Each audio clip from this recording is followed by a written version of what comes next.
Doesn't that look like the best pizza you've ever seen?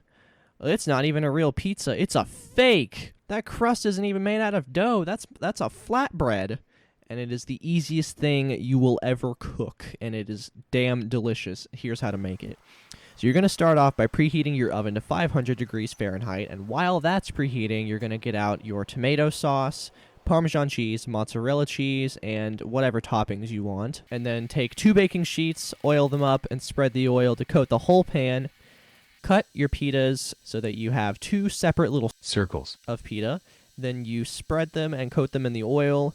Pre-bake them at 500 Fahrenheit for 2 minutes, and then once you take them out, you are ready to start topping your pizza. So, like I do here, you can just put on your sauce, then cheese, and then your pepperoni, like regular with a pizza. One thing to keep in mind about the cheese is to not put way too much, because it is a very thin crust, so you might oversaturate it, and it might get soggy.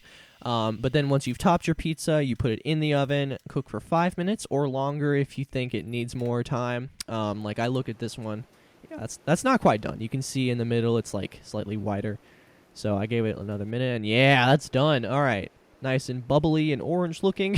So then you can take them out, put them on a cooling rack to cool, or you can leave them in the pan if you don't have a cooling rack.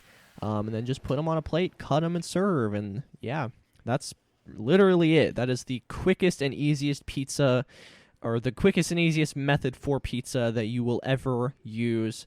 Second to Lunchables. I think that Lunchables is like the quickest pizza, but this is miles better.